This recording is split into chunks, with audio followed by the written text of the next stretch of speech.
Boa tarde, gente. Olha a gente de novo aqui. Houve um probleminha aqui de técnico, tá? Queremos pedir desculpas imensamente por esse transtorno, mas já estamos de volta, certo? E seguiremos agora com o nosso tema, né, de hoje. O urbano e a dança da solidão em tempos de pandemia. Assunto bastante pertinente, visto que não é um assunto só por conta que estamos atravessando um momento difícil, mas é um tema que já nos atravessa há bastante tempo, né? Essa danada da solidão e como o urbano, o meio social vem a interferir nessas questões. Bom, sejam todos bem-vindos, tá? Eu sou a professora Melry Vaz, estou como professora de arte, estudo das artes, no Instituto Federal de Alagoas, Campus Viçosa, e para participar dessa live aqui com a gente, comigo hoje, nós temos o professor de Geografia lá do campus também, professor Wellington de Brito, pós-graduação em Ensino de Geografia pela Universidade de Pernambuco, mestre em Educação na Formação de Professores pela Universidade Estadual da Paraíba e doutorando em Educação pela Universidade Federal do Ceará. Atualmente, a pesquisa dele está voltada para o desenvolvimento de análises de caráter antropológico na educação básica. Nesse primeiro bloco, nós teremos uma conversa, vamos travar aqui um diálogo entre arte e geografia, entre eu e o professor Wellington, sobre o urbano, sobre a solidão, como é que esse meio interfere geral na nossa vida, né, no nosso cotidiano, certo? E no segundo bloco, a gente vai dar um intervalo, volta para o segundo bloco. Peço, por gentileza, que quem quiser continuar, volta com a gente no segundo momento. Aí a gente vai ter poesias, música, o professor Wellington vai estar dando um show aqui, cantando com o vozeirão dele, e a gente vai abrir para perguntas e questionamentos também de quem está acompanhando a live, certo? Então é isso. Agora, com vocês, vou chamar o professor Wellington de Brito para se apresentar, né? Professor Wellington, está aí? Olá, professora Mari. É uma grande satisfação. Boa tarde. Estou muito feliz de estar aqui compartilhando com você esse momento. Boa tarde, pessoal que está aí acompanhando no Instagram. Professor Itaciro, que está nos dando um suporte. Muito obrigado. E é isso, né? Vamos discutir um tema que, apesar de fazer parte do nosso cotidiano, independente da pandemia, mas vê-lo por duas vertentes, né? A vertente da arte e também por uma perspectiva mais individual, e pela vertente geográfica e a solidão como um fenômeno que tem também suas implicações sociais. E como o urbano interfere na solidão que as pessoas sentem, principalmente nas grandes cidades. Espero que seja uma conversa bacana, leve, e no final tem arte aí, porque a arte deixa todo mundo menos embrutecido. Por isso que ela é tão importante. Obrigada, professor. Obrigada a todo mundo que está participando. Tem umas 7 pessoas aqui. Eu não estou conseguindo ver as pessoas que estão acompanhando a gente. Peço desculpas, tá? Mas eu não estou conseguindo ver. Então, quem tiver perguntas, professor Ritaciro também, que está acompanhando a live junto com a gente, pode passar aí todas as questões para a gente tentar resolver, ou responder, ou até complicar mais, né, no segundo bloco, certo? Bom, eu separei uma poesia de Clarice Lispector para a gente dar o pontapé inicial nessa conversa, certo?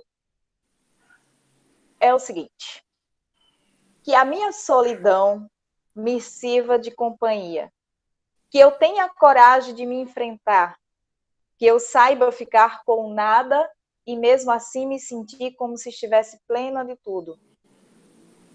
Não me prendo a nada que me defina. Sou companhia, mas posso ser solidão. Tranquilidade e inconstância, pedra e coração. Sou abraços, sorrisos, ânimo, bom humor, sarcasmo, preguiça e sono, música alta e silêncio. Serei o que você quiser, mas só quando eu quiser. Não me limito, não sou cruel comigo, serei sempre apego pelo que vale a pena e desapego pelo que não quer valer. Suponho que me entender não é uma questão de inteligência, e sim de sentir, de entrar em contato, ou toca ou não toca. Clarice Lispector. Ah, meu coração. Clarice Lispector. Ai, gente, essa mulher é incrível, né? E o quanto que ela foi solitária, apesar de ter tido seus filhos, apesar de ter tido um casamento, o quanto ela viveu essa solidão, que é essa solidão urbana, né? Que é o que a gente vive rodeado de pessoas e mesmo assim nos sentimos sós. E não é coisa ruim de estar só, né? Que a gente possa entender isso como olhando pelo lado positivo, né? Professor, eu já dei a minha entrada, já fiz aqui a minha apresentação. Eu queria que você começasse, por favor, por gentileza, a apresentar as questões do urbano. Olá, obrigado, professora Mari. E é interessante essa abordagem, a gente pensar que solidão e solitude são coisas distintas, não é, professora? Você vai Sim, abordar muito isso diferente. muito diferentes. E quando a gente relaciona a solidão com o ambiente urbano, por que a gente fez essa associação? Porque, claro que a cidade, o surgimento das cidades não é um fenômeno novo, mas o processo de urbanização e a aceleração desse processo praticamente ele começa com a Revolução Industrial. Com a dinâmica que a Revolução Industrial trouxe e a alteração que ela provocou no espaço e nos estilos de vida, então, a partir daquele momento, lá no século XVIII, XIX, começam a haver grandes transformações no espaço geográfico e essas alterações acabam implicando nas relações que os indivíduos vão desenvolver na cidade, diferentemente daquelas formas de sociabilidade que existiam anteriormente, num espaço predominantemente rural. Uhum. E eu vou trazer aqui algumas reflexões do George Simmel, que é um sociólogo alemão que viveu no final do século XIX, começo do século XX, ou seja, ele acompanhou esse processo. Ele morou numa cidade que era a segunda da Europa na época, a cidade de Berlim. Então ele acompanhou esse movimento. E como um bom sociólogo, inclusive era um dos fundadores da sociologia, o George Simmel, ele percebeu que o ambiente urbano, aquele crescimento exagerado que ele estava observando, aquela mudança tão radical, provocava alterações psicológicas muito específicas. E ele se interessou em observar como aquele ambiente que se construía, que efeito aquilo causava. E por que isso nos interessa hoje? O cara viveu há 100 anos atrás, mais de 100 anos atrás, e por que ele é atual? Porque muito do que o George Simmel já identificou naquele momento sobre os efeitos que a cidade tem sobre os indivíduos, a gente vê hoje com toda a nitidez. Né? A cidade é um grande paradoxo. As cidades geralmente são... Primeiro que a maioria das pessoas no mundo hoje moram em cidades. E no Brasil, a taxa de urbanização gira em torno de 84%. Ou seja, a maioria dos brasileiros moram em cidades. Nós temos grandes metrópoles com uma série de problemas. E que com essa pandemia a gente vê esses problemas, parece que agora a gente tem tempo e consegue enxergá-los com maior nitidez, porque o movimento da cidade é tão intenso que às vezes a gente não para enxergar a própria cidade onde vive. Então Exatamente. eu vou fazer uma reflexão sobre isso, baseado naquilo que o Simmel trouxe lá do século XIX e XX, e conectar com o mundo de hoje e com esse contexto da pandemia. Mari, nossa conversa vai ser por aí, e alinhavando com a Certo. arte, porque a arte sempre percebe tudo antes, né? E a arte também acaba refletindo sobre essas questões, às vezes, muito mais rápido e profundamente do que a própria ciência.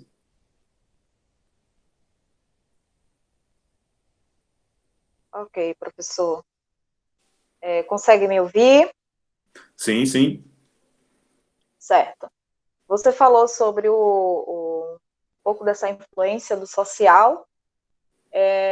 Você tem algum autor, além desse, que você possa estar passando para o público nesse momento, que possa ter uma leitura em casa mais aprofundada sobre o tema? Bom, em relação à geografia, eu indicaria o Milton Santos, né?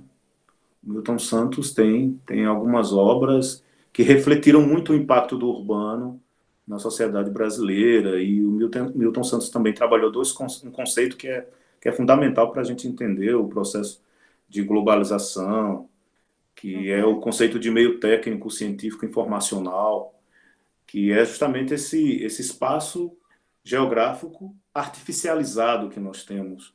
Quando ele fala do conceito de meio técnico, científico, informacional, ele está querendo dizer para a gente que nós vivemos hoje num espaço tecnicizado, ou seja, para onde você olhe, ou você vai ver a evolução das técnicas, a evolução da ciência, que produz, que se aproxima cada vez mais. A ciência já não está lá no laboratório isolado, a gente vê o resultado da produção científica muito próximo da gente, em um tempo mais curto, e um elemento fundamental hoje que permeia toda a organização do espaço, que são as redes informacionais, especialmente a internet. Então, para onde você olhe, você vai ver que o espaço ele é organizado por redes. Nós estamos aí envolto em uma série de redes. E se a gente for observar, como se, nossa organização social também passa por essa organização em redes. Então, desde que você acorda até o horário que você vai dormir, se você for pensar quantas redes você utiliza, né? A rede de verdade. água, rede de esgoto, rede de internet, rede de telefonia celular, rede de TV, rede de transporte. Então, o mundo hoje está organizado em redes. E esse é um aspecto importante da urbanização.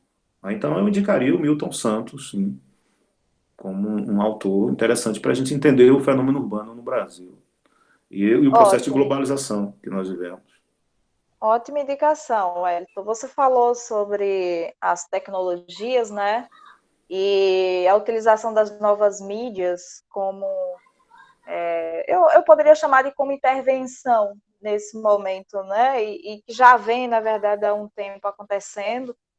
E fazer um paralelo aqui com questões que a gente se confronta na sala de aula, né?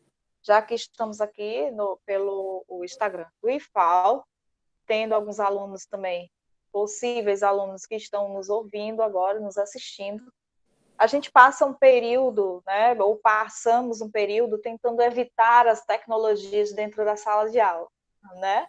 Exatamente por esse tipo de preocupação, né, do viver agora, do estar presente, do compartilhamento um com o outro, né, dessa humanização. Mas hoje a gente foi pego de surpresa, né? O mundo inteiro está vivendo aí a partir, inclusive, dessas informações. E uma das coisas que a gente mais tem de ferramenta hoje em dia são exatamente essas novas mídias. E aí a gente passa por uma nova, como você fala, né, esse novo direcionamento dessas redes. Uma coisa que uma professora também psicanalítica, a Viviane Musset, fala muito, né? ela cita o exemplo do próprio filho dela. Mãe, para que ir para a escola se eu posso ter a educação no YouTube, no meu celular, no computador, no Google? E ela fala para o filho, porque você vai para um ambiente escolar não apenas para aprender, mas para se relacionar, né? E essa relação, ela inclui, né? Ela vai desaguar justamente nessa questão da solidão.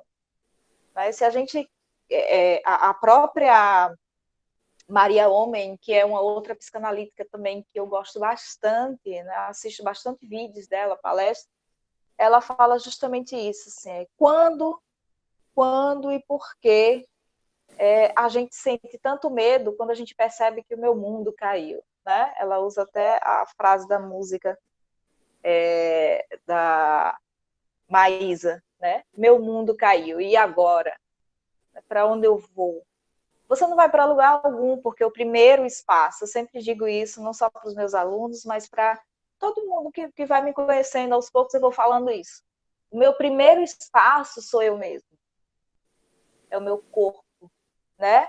É o meu espírito, a minha alma, é tudo que eu tenho para oferecer, esse é meu primeiro espaço. Então, eu tenho que ocupar esse meu primeiro espaço para poder ocupar fora. Agora, isso também não garante que você vai se entender como um todo, né?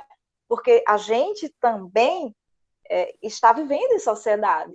A gente também tem o urbano, né? A gente tem, inclusive, esses prédios, edifícios, casas, pessoas, animais, natureza, tudo influenciando ao nosso ponto de partida, tanto de pensamento quanto de vivência.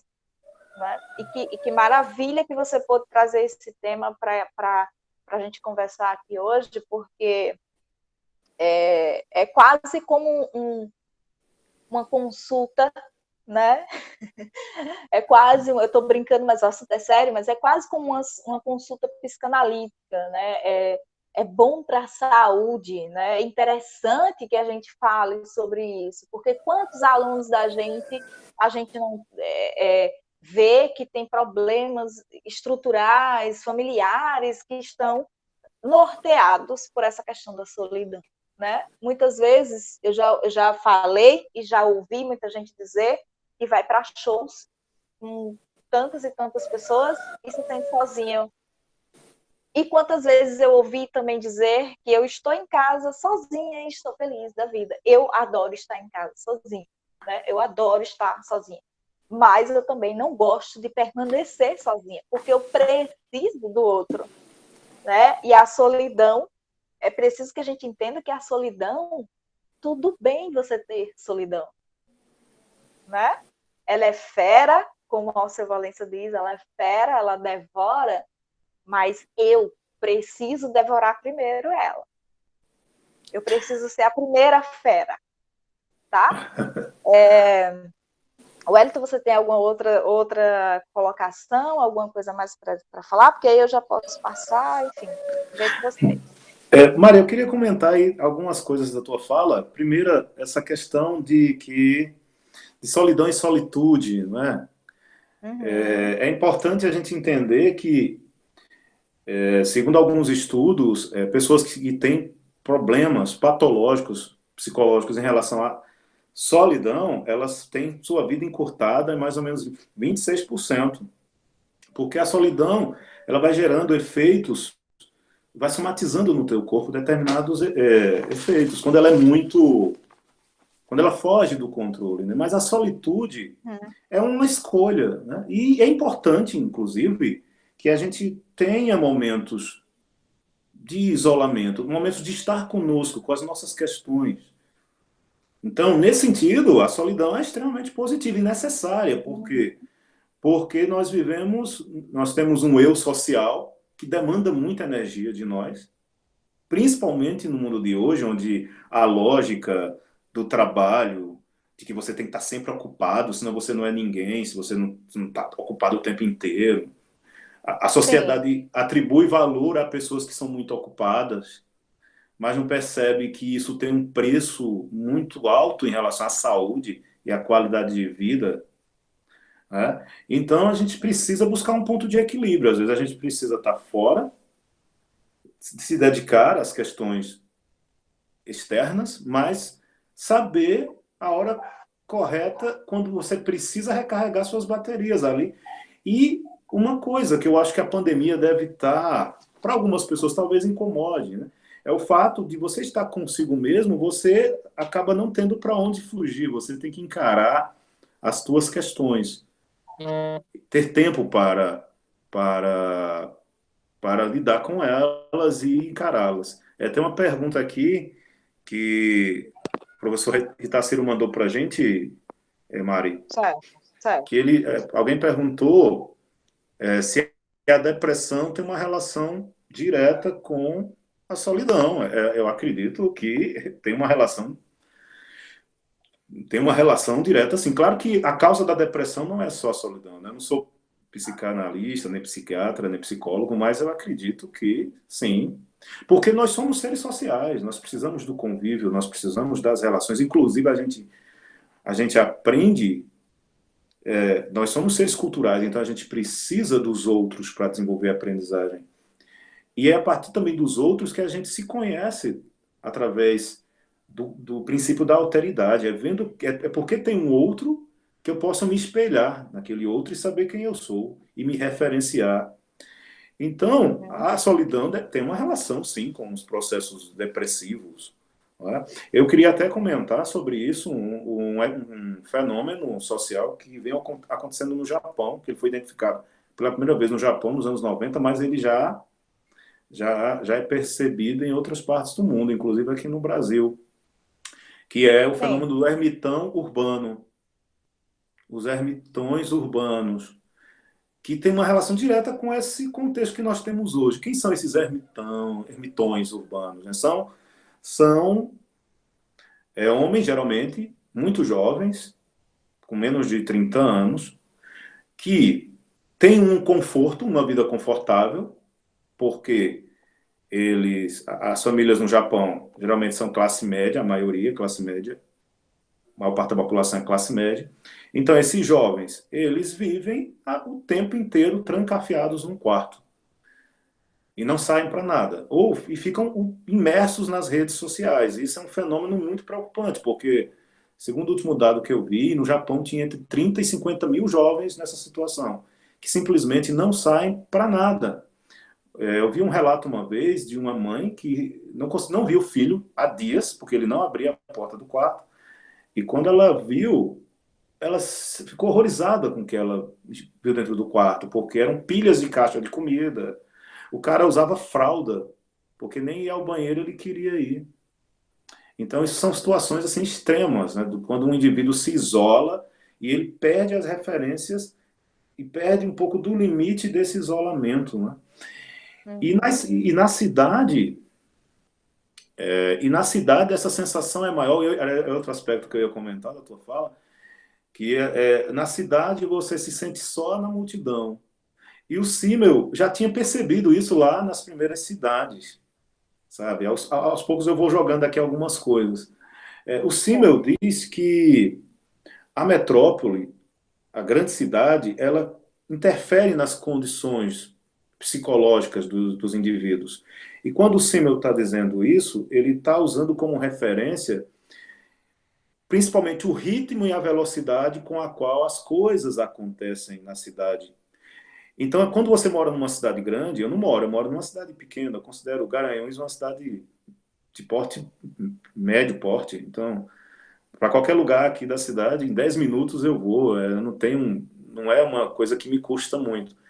Mas você imagine você morar numa grande cidade, numa grande metrópole, onde os teus estímulos nervosos vão estar sendo utilizados o tempo inteiro, sobrecarregados, porque a cidade é um ambiente hiperestimulante.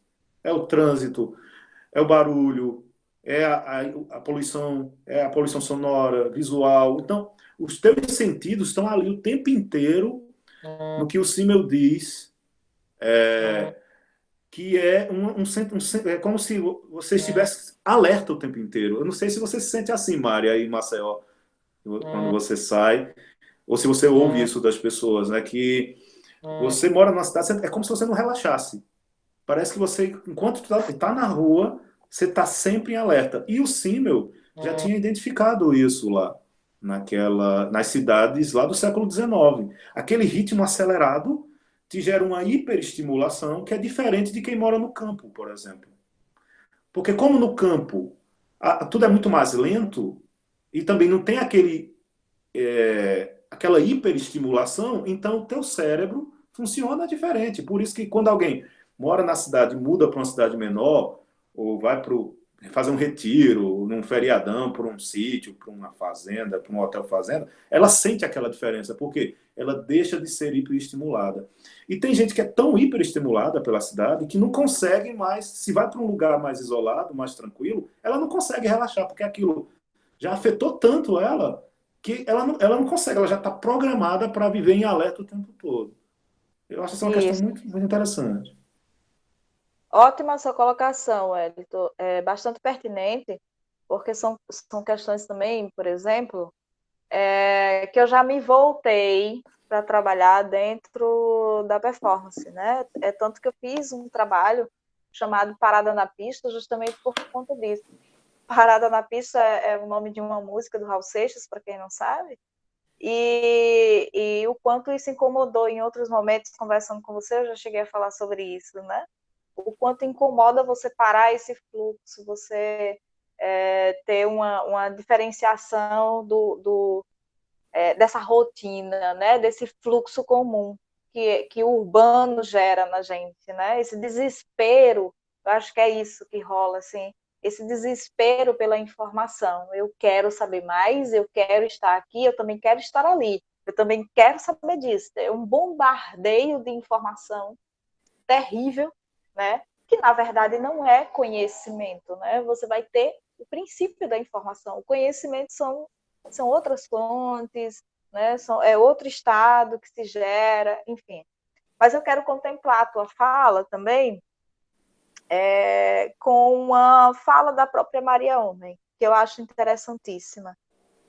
Ela fala o seguinte: aquilo que te faz doer, que de certa forma te faz mal, aí tem uma verdade, percebe? Então, eu fico observando pessoas, até a mim mesma, quanto mais estado de alerta eu estou, menos a sensação de solidão. Quanto mais eu desacelero, mais a sensação de solidão, percebe? E ela fala, Sim.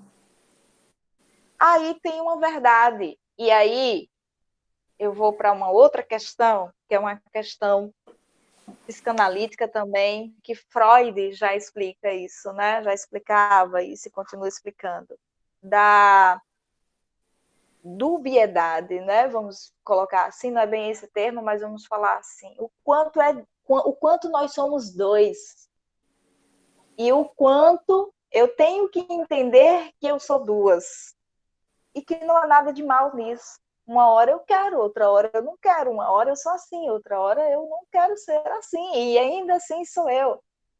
E nós estamos passando hoje, anota isso que eu estou dizendo, porque nós estamos passando hoje por uma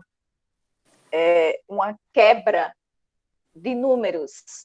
Né? A gente vem de dois em dois, né? Se vai constituir uma família, homem e mulher. Isso já a gente já está vendo que já não dá certo, né? Por todas as vertentes e possibilidades que está se gerando no mundo hoje em dia. E a tendência agora é a gente quebrar com esse número dois. Chegar a essa consciência, por exemplo, de que eu posso quebrar com esse número dois em todos os sentidos da minha vida, é maravilhoso. Porque se eu estou aqui, talvez eu esteja justamente por um apego, percebe? Às vezes eu sinto que a solidão ela pode ser um apego à solidão.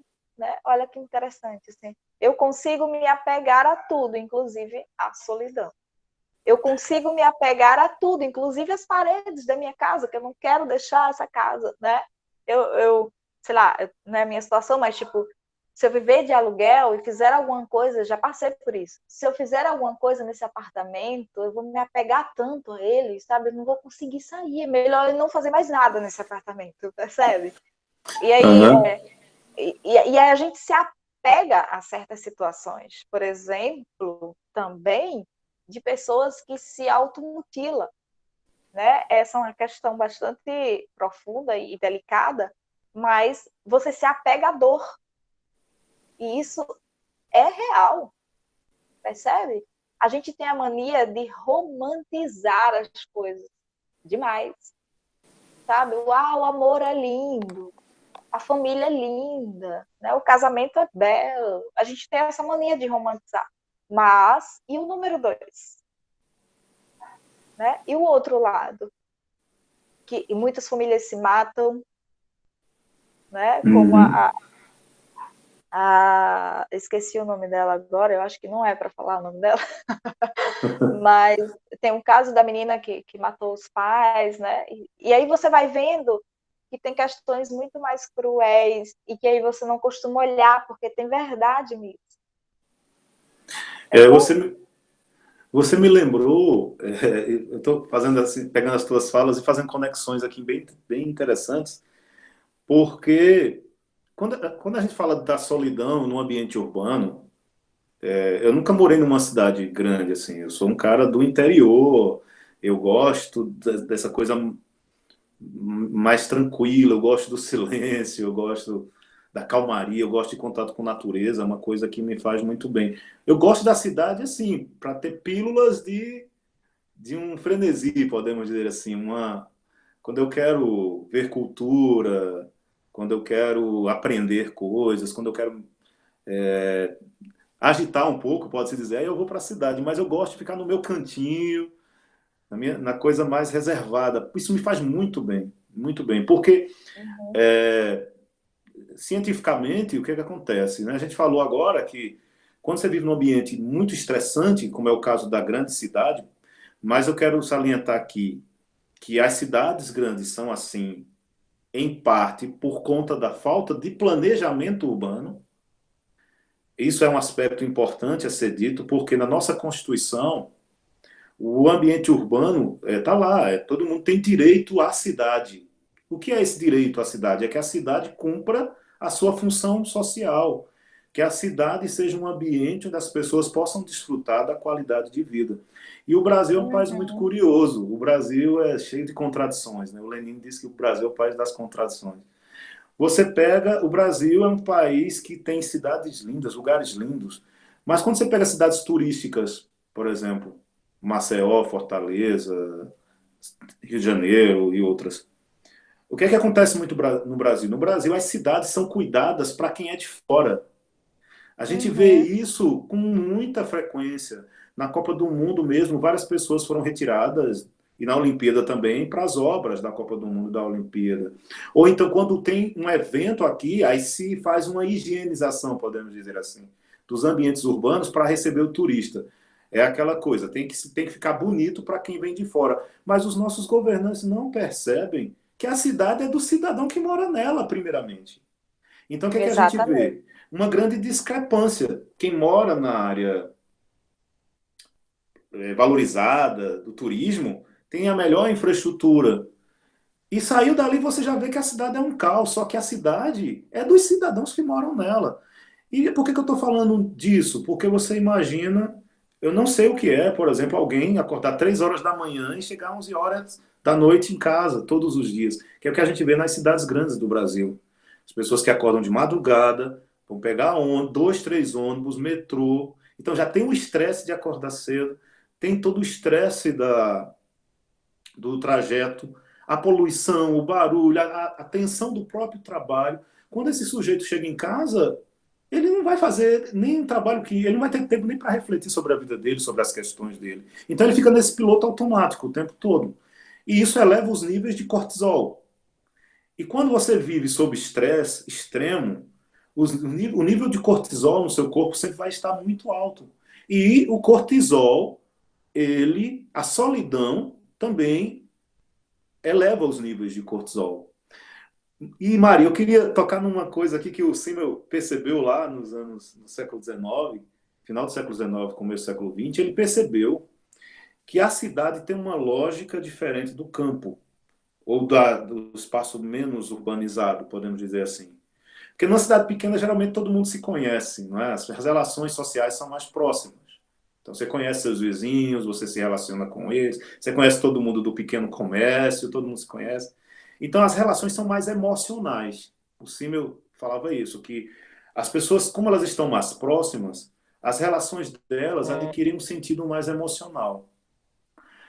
Já na cidade, o que é que acontece? A lógica do urbano é uma lógica da racionalidade, da objetividade, da praticidade.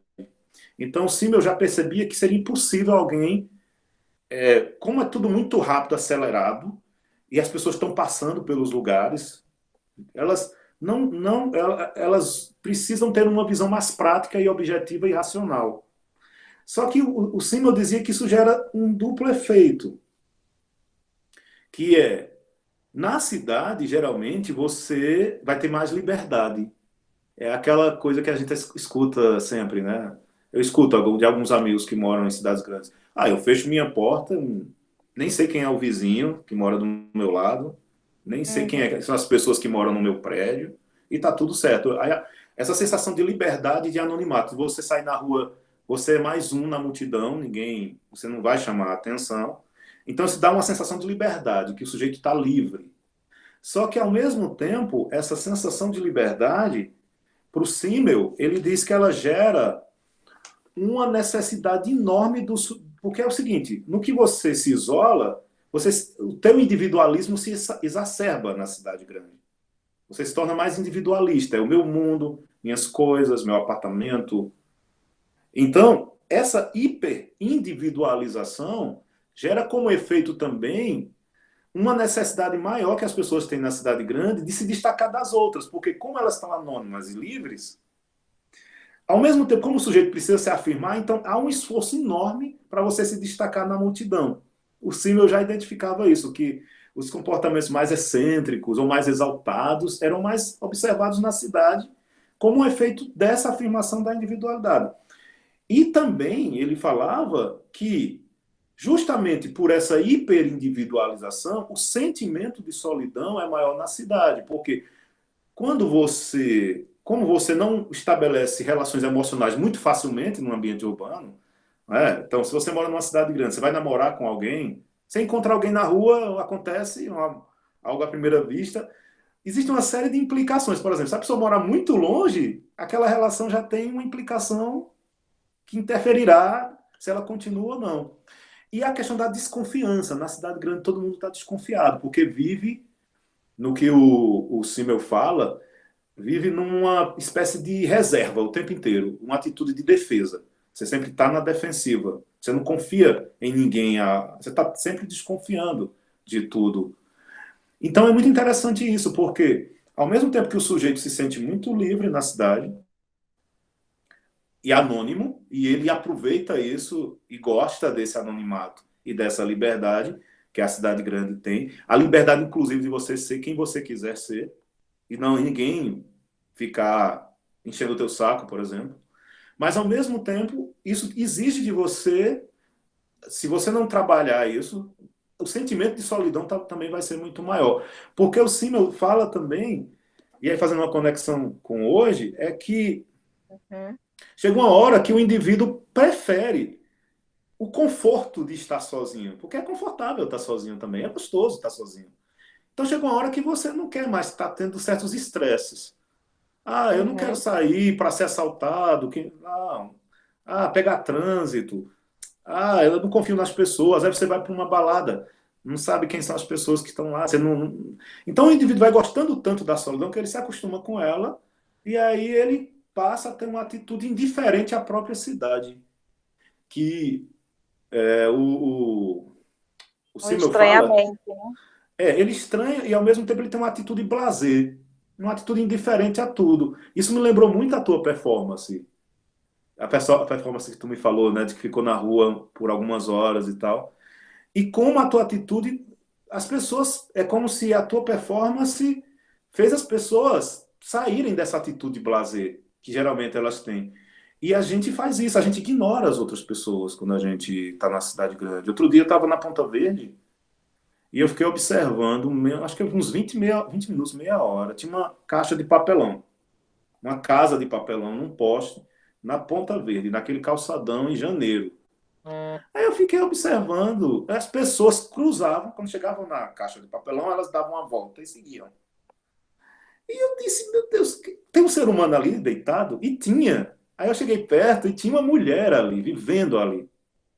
Que Aí eu puxei uma conversa com ela, eu digo, como é que você vive aqui? Eu digo, eu vivo porque eu estou perto dos restaurantes, e aí quando sobra alguma comida, eu, eu pego. E ali eu fiquei conversando com ela, e eu fiquei impressionado com isso, sabe? Mas muitas pessoas passaram assim, ali e ignoraram aquela situação. Um ser humano morando numa casa de papelão no ponto turístico mais importante de Maceió. Então, essa atitude blasé que as pessoas têm, de não se incomodarem com nada. Outro dia eu estava em Fortaleza, Mari, e num ponto turístico também, acho que faziam 5 horas 10 minutos que tinham matado alguém dos principais cruzamentos da cidade. A pessoa tinha sido assassinada naquele cruzamento. E as pessoas falavam, olha, eita, mataram um cara ali no cruzamento, olha. As pessoas falavam como se fosse a coisa mais banal do mundo, uma vida que foi perdida. Então, essa atitude blasé, de indiferença, o Simmel diz que é um mecanismo de defesa que as pessoas desenvolvem na cidade, porque senão elas não aguentam viver lá. Porque se você É for se verdade. importar com tudo, se chatear com tudo, você enlouquece. A cidade é um ambiente doentio. E quando elas não têm planejamento, como é o caso do Brasil, as cidades brasileiras são terríveis, os ambientes urbanos brasileiros não prezam pelo bem-estar da população. Daqui a pouco eu vou falar sobre isso, por quê. Então essa situação ela se potencializa. É isso, Mário. Maravilhosa a sua fala, Wellington, porque primeiro que a gente vive nessa correria, né? A gente não para falar sobre esses assuntos, né? É tudo muito guardado, é tudo muito para mim, não é? E hoje Sim. a gente está expondo esse assunto aqui. Bom, fazer só uma pausazinha aqui para agradecer a todos que estão participando da live.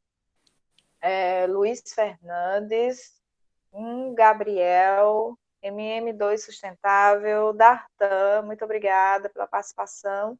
E agradecer também ao Rico Ciro, né, que está fazendo aí o entre-e-mail dessa live, tá?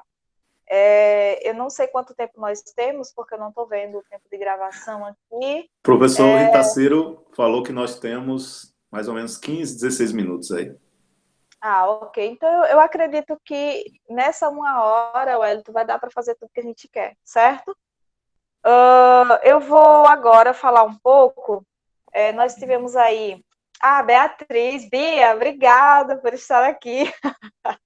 Beijo, Bia. Seja muito bem-vinda. Bia é nossa amiga, é professora do IFAM Sosa também.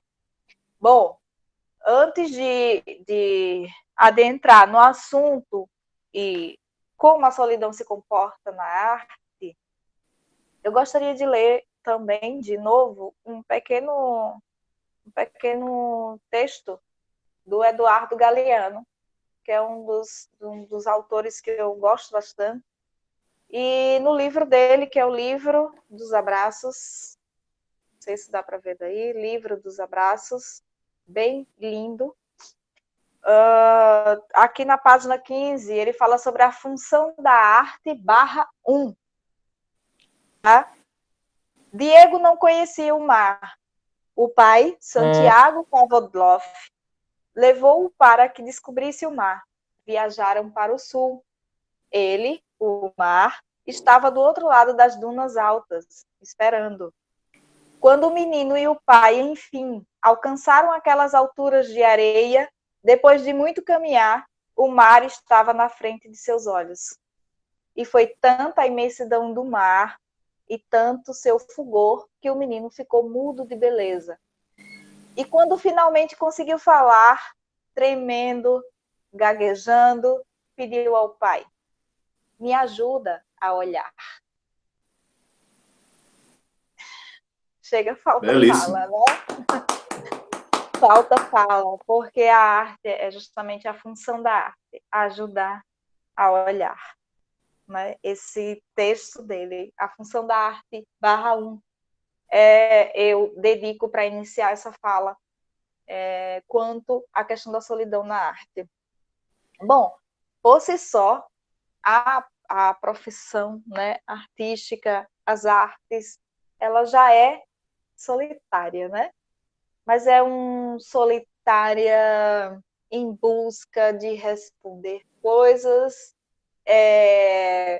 talvez um pedido de ajuda também, né? É uma comunicação, é tudo isso. Bom, eu trago para vocês 4 artistas da pintura para falar um pouco sobre esse cenário da solidão.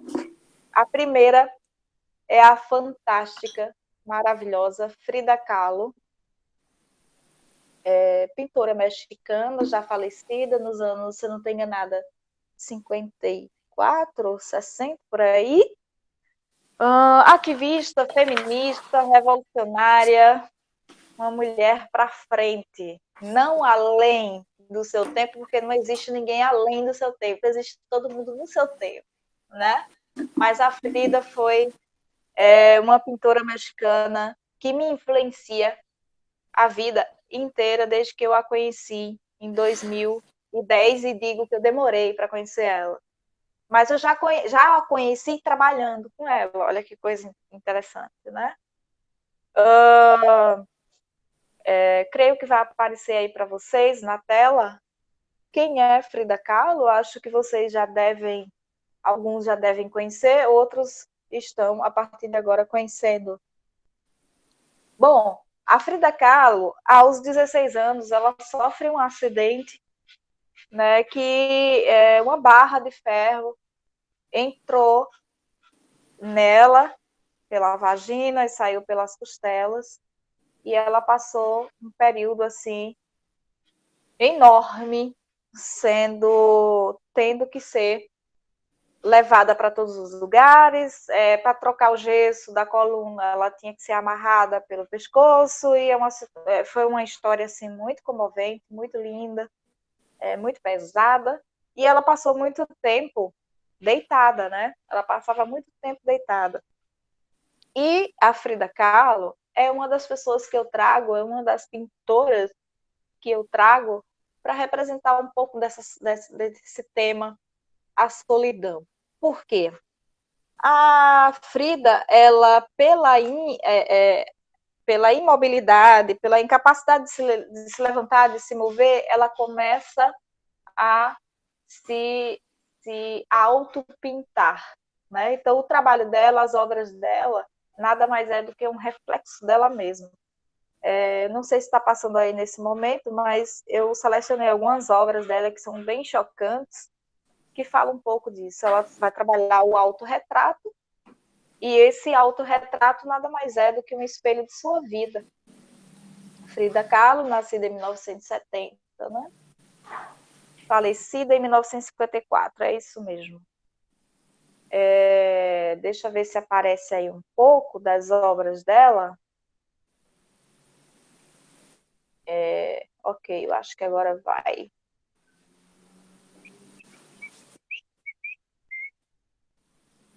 Ok, essa é uma das obras da Frida. E eu não sei se vocês percebem nesse mecanismo de pintura, por exemplo, dessa solidão dela, né? A convivência dela é justamente com o seu imaginário que está ali a seu dispor. Bom, outra artista também, eu fiz questão de ter um cuidado, por exemplo, que eu acho que nem todo mundo observa, mas quando a gente fala em obras de arte, a gente leva sempre para a pintura, né? Mas a obra de arte, ela está em todas as linguagens artísticas. E eu trouxe a pintura a princípio porque ela é muito mais, ela chega mais rápido, né? Então eu tomei 2 cuidados. Primeiro esse, segundo de trazer 2 mulheres e 2 homens. Trabalhar gênero também, né? A igualdade. Bom, a primeira artista que eu trago é essa Frida Kahlo. E a segunda, Frida Kahlo, mexicana. E agora eu trago uma brasileira, que poucos sabem, mas essa pintora brasileira, ela sempre foi muito muito solitária, e as obras dela representam um pouco disso também, que é a Anita Malfatti, tá? Uma importante e famosa artista plástica brasileira da cidade de São Paulo. Já falecida também, mais ou menos, quer dizer, quase 10 anos após a Frida, né? A Frida faleceu em 54 e ela em 64. Bom, a Anita Malfatti vai retratar também a solidão desse ponto de vista da pintura, certo?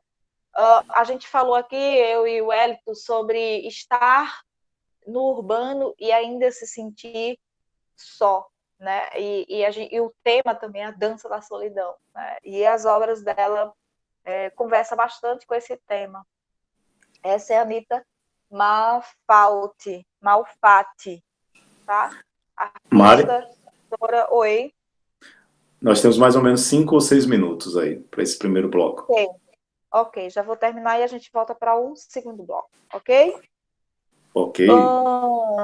E o próximo é o Edward Hopper, certo? Um artista norte-americano que vai retratar exclusivamente a solidão.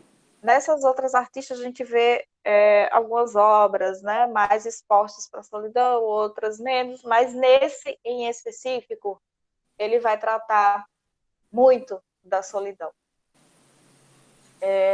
Ver se você consegue passar alguma imagem das pinturas, também retratando aí o Wellington. Não sei se você consegue ver o urbano e a solidão, né? Tem pinturas dele que o ambiente está todo cheio de gente, mas sempre tem alguém no canto só, ou sempre tem só um espaço entre a pessoa e o fora, né? O eu e o dentro e o fora.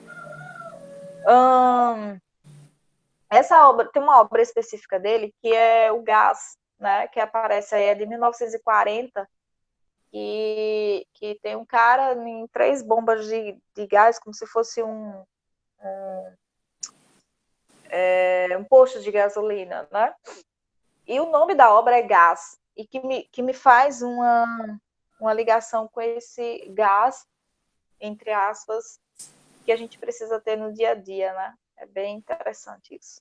Bom, e o último também é brasileiro, esse não é brasileiro, tá?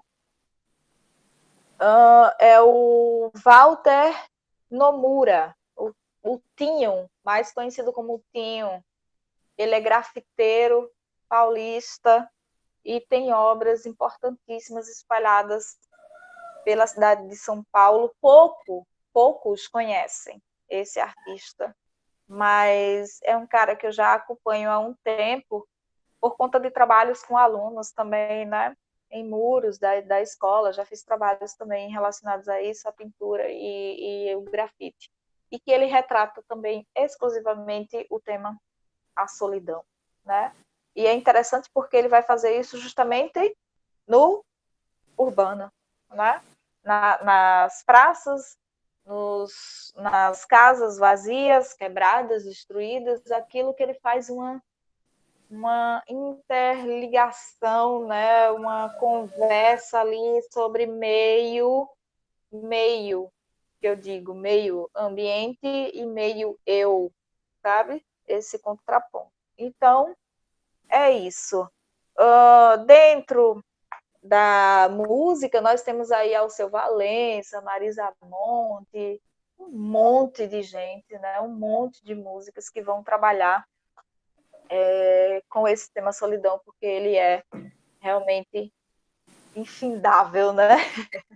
Então é isso, Elton. Temos tempo ainda para acabar a live ou você quer voltar para um segundo momento? Acho que dá para cantar uma música, né? Não sei, 56 minutos dá para encerrar com uma música e retomarmos. Então, desde já, muito obrigada a todos que estão aqui na live, estão participando.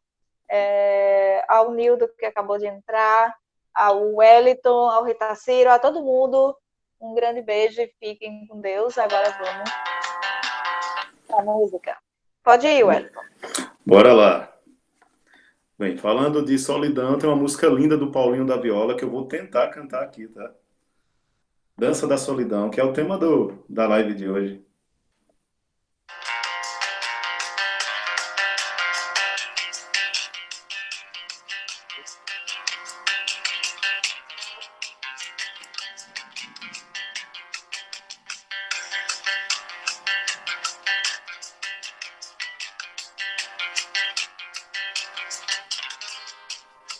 Solidão é lava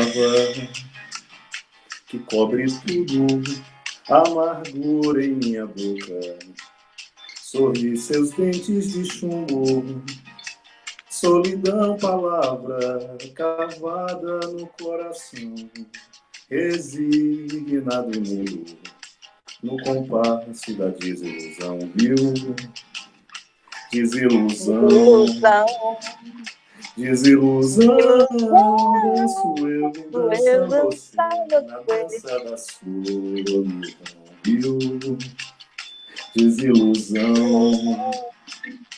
desilusão, danço eu, dança você, na dança da solidão. Camélia ficou viúva, Joana se apaixonou, Maria tentou a morte por causa do seu amor. Meu pai sempre me dizia: meu filho, tome cuidado.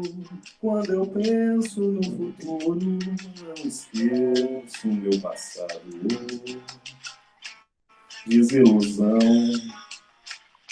desilusão, danço eu, dança você, na dança da solidão, viu? Desilusão, desilusão, danço eu, dança você, na dança da solidão. Quando vem a madrugada, meu pensamento vagueia, corro os dedos na viola, contemplando a lua cheia. Apesar de tudo existir, uma fonte de água pura, quem beber daquela água não terá mais amargura, viu? Desilusão, desilusão, danço eu, dança você, na dança da solidão, viu? Vai mais! Desilusão, desilusão, eu não sou afinada. você, na dança da solidão. Fica aí com a gente, depois do bloco. Coisa linda! Ai, ai, ai. É isso, a gente se encontra daqui a pouco. Ô, professor, a gente vai findar, tá? Vai findar a live. Não houveram perguntas, então a gente agradece imensamente a todos que participaram. Eu adorei, o Wellington, muito obrigada, Ritaciro. E é isso, tá? Um abraço. Beijo.